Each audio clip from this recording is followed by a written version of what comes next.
구주를 생각만 해도 이렇게 족하듯 주 얼굴 배울 때야 얼마나 좋으랴. 만민의 구주 예수의 귀하신 이름은 천지에 있는 이름 중 비할 데 없도다. 상회개하는 자에게 소망이 되시고 구하고 찾는 자에게 기쁨이 되신다.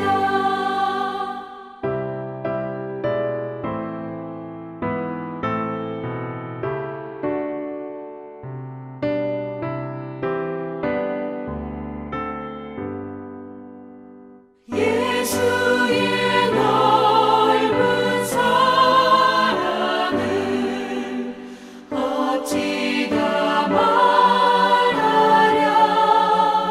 주 사랑받은 사람만 그 사랑 알도다. 사랑의 구주 예수여 내 기쁨 되시고 이제로부터 영원히 영광이 되소서. 아멘.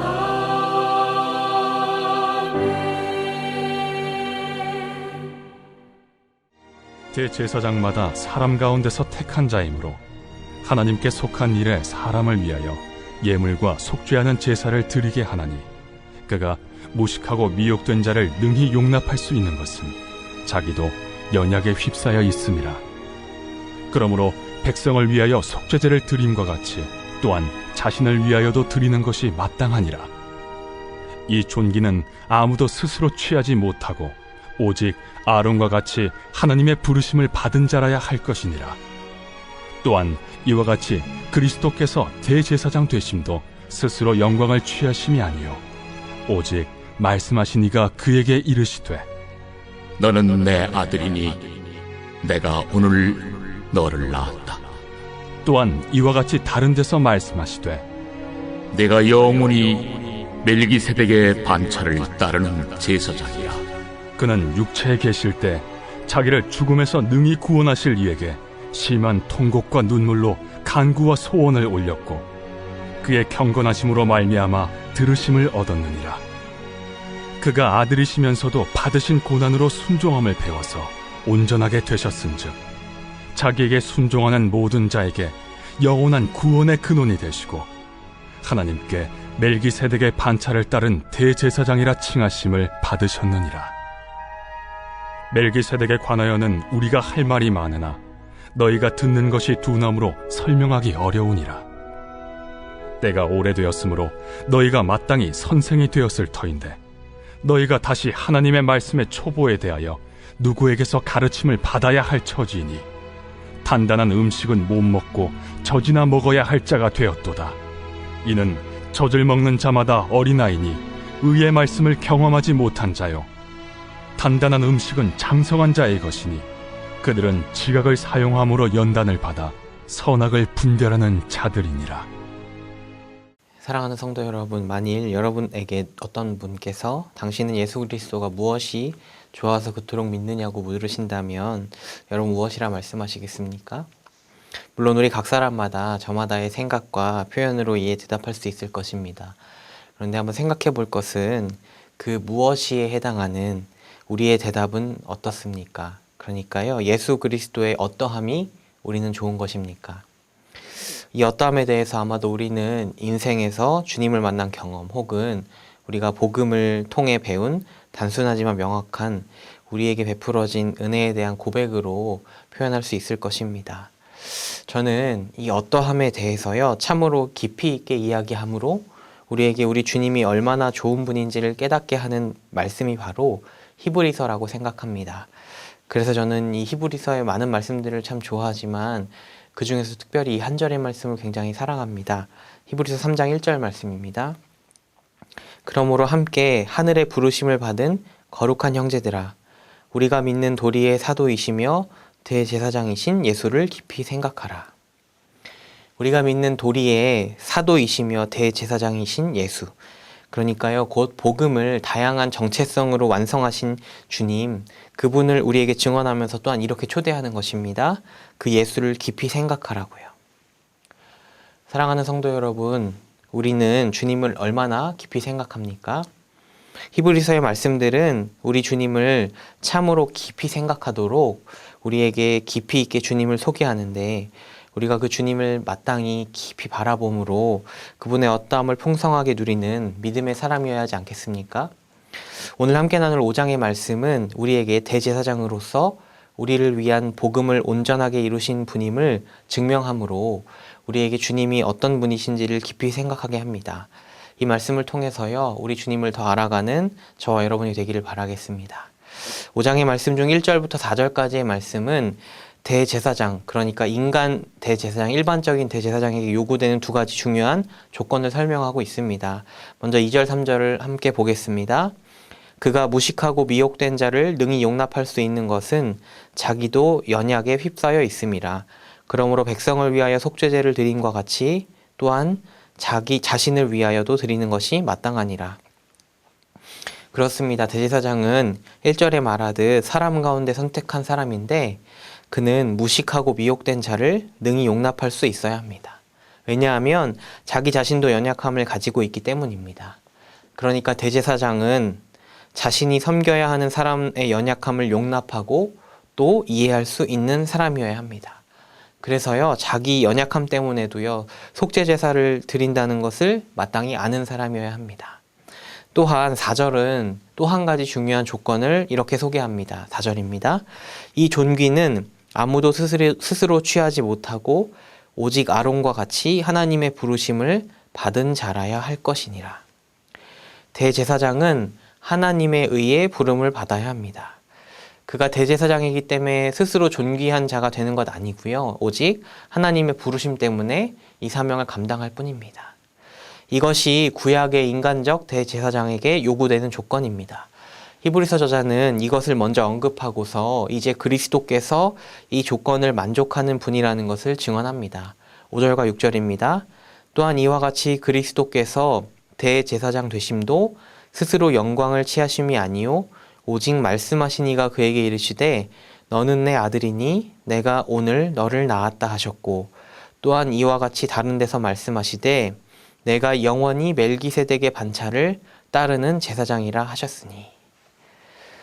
5절을 보면 이와 같이, 즉 구약의 대제사장 같이 우리 주님께서도요 스스로 영광을 취하지 않으셨다 말합니다. 그리고 6절에 보면 하나님께서 분명히 그분을 부르심을 따라 대제사장이 되게 하셨음을 구약의 말씀을 인용함으로 하나님의 부르심을 증거하고 있는 것입니다.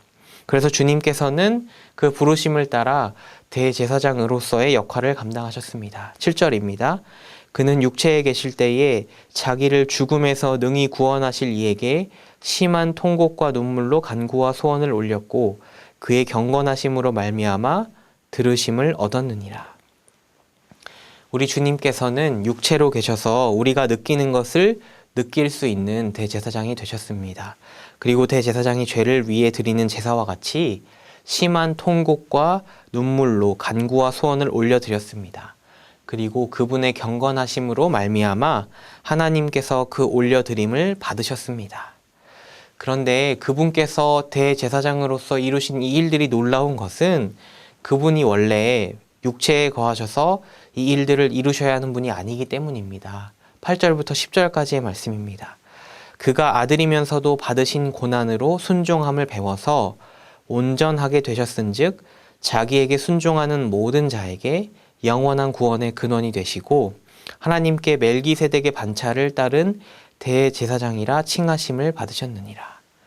그렇습니다. 그분은 아들이십니다. 앞서도 구약의 말씀을 인용하였듯 그분은 아들이십니다. 하지만 마치 종과 같이 고난으로 순종함을 배워서 온전하게 되셨고 구원의 근원이 되셨습니다. 그분이 왜 이렇게 하셨습니까? 우리를 위한 대제사장의 직무를 감당하기 위해서요. 사랑하는 성도 여러분, 우리 주님께서는 대제사장으로 우리를 위한 희생을 감당하시고자 아들이심에도 순종하셨습니다. 이것은 물론 우리가 너무나 잘 아는 복음의 정수입니다. 그런데 그분이 그렇게 하신 중요한 이유 중 하나가 바로 대제사장의 중요한 조건이라는 것을 히브리서 말씀은 강조하려는 것입니다. 앞서 말했죠. 대제사장의 중요한 조건 두 가지라고요. 먼저는 하나님의 부르심을 받은 사람이어야 하는 것이고 두 번째로 자기가 섬기는 사람의 연약함을 이해하고 헤아릴 수 있어야 한다는 거죠. 우리 주님께서는요. 대제사장으로서 복음을 완성하시는데 육체에 계심으로 그리고 고난 가운데 순종함으로 이렇게 복음을 완성하신 것은 곧 우리의 연약함을 느끼시고 아시기 위함이었던 것입니다. 사랑하는 성도 여러분, 우리가 이 사실을 깊이 묵상할 때에 얻는 유익이 무엇이겠습니까? 우리 주님께서는 우리가 삶에서 겪을 고난 그리고 시험을 그분도 직접 감당하심으로 우리가 겪는 고난과 시험을 경험적으로 아시는 분이라는 것입니다. 그래서 놀랍게도 아들이시며 하나님이신 그분은 우리와 마찬가지로 통곡과 눈물 흘림 속에서 하나님 앞에 비천한 종처럼 기도와 간구를 드리셨습니다. 그렇게 죽기까지 참아내심으로 이루신 구원을 통해서요, 주님은 우리를 온전히 이해하기를 기뻐하셨다는 것입니다. 그래서 주님은요, 우리가 순종치 못하며 살아갈지라도 그것이 우리의 연약함일지라도 기꺼이 알아주시고 이해하시며 우리 대신에 순종하신 주님을 바라보게 하시는 것입니다. 우리를 향해서요, 왜 그렇게밖에 못 사느냐, 네가 어떻게 나한테 이렇게 하느냐 말씀하시는 것이 아니라 그저 우리가 연약하기 때문에 주님이 이루신 복음을 따르게 하시는 것입니다.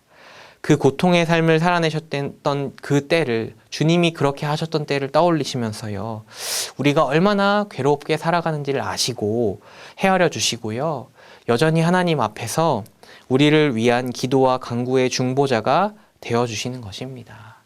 주님은 대제사장으로서 육체에 계시는 그 순간을 통하여서요, 우리를 이렇게 이해하고 헤아려 주시며 여전히 복음을 이루신 그 주님을 뒤따르며 살아갈 수 있게 우리를 불러주셨다는 것입니다.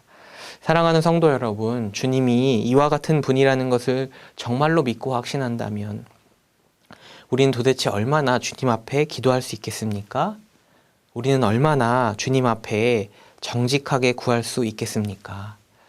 저는 이 말씀을 앞에 두고요, 우리가 얼마나 주 앞에 많은 가식과 거짓을 벗겨내고 온전히 나아가야 할지를 생각했습니다. 주님은 정말로 온전히 아십니다.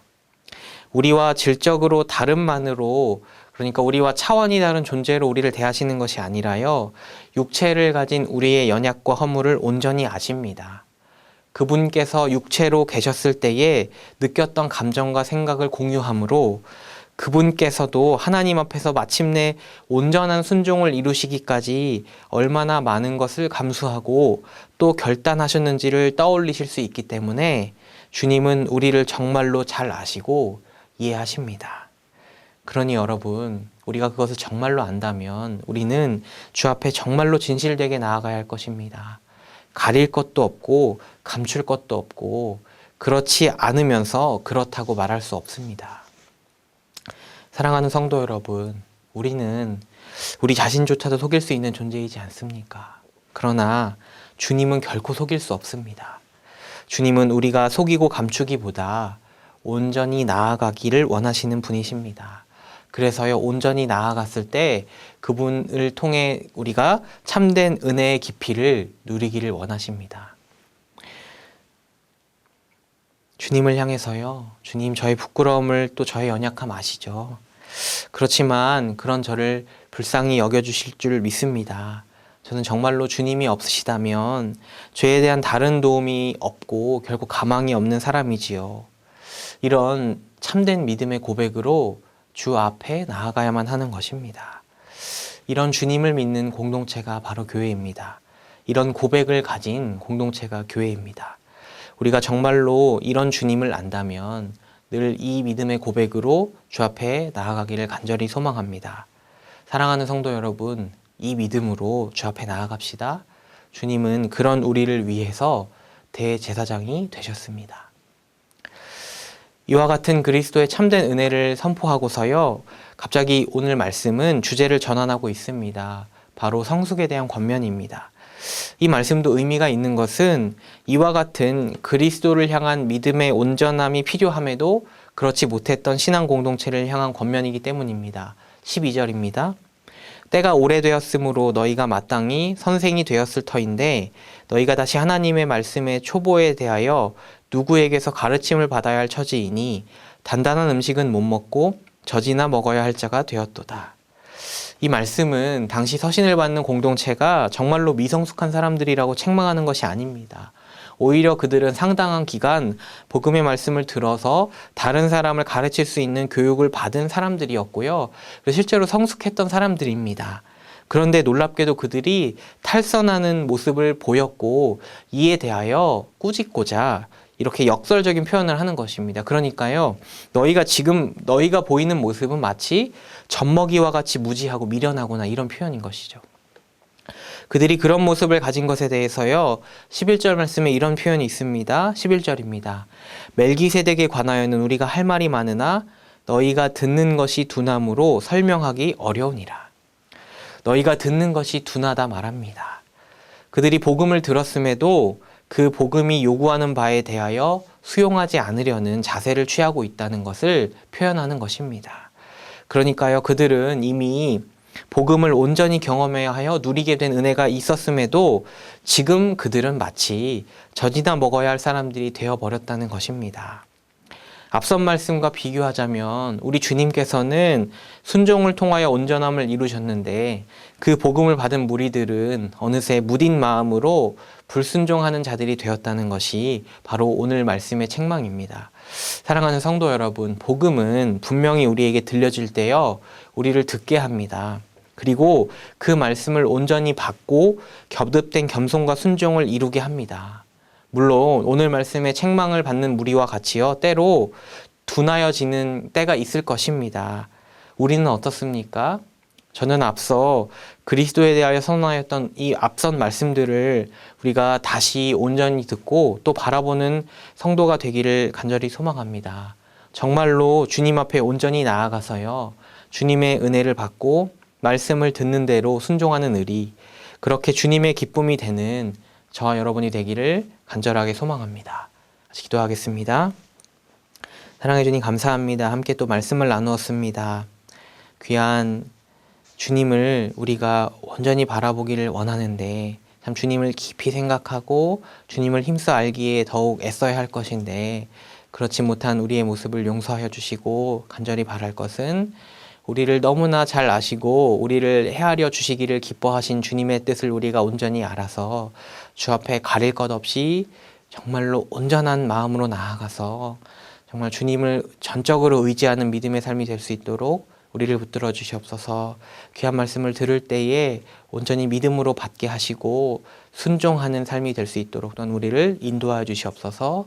감사드리며 우리 주 예수님의 이름으로 기도드립니다. 아멘. 지금은 우리 주 예수 그리스도의 은혜와 하나님 아버지의 크신 사랑과 성령 하나님의 교통 인도하심이 함께 귀한 말씀을 나눈 성도님들에게 이제로부터 영원토록 함께 있을지어다. 아멘.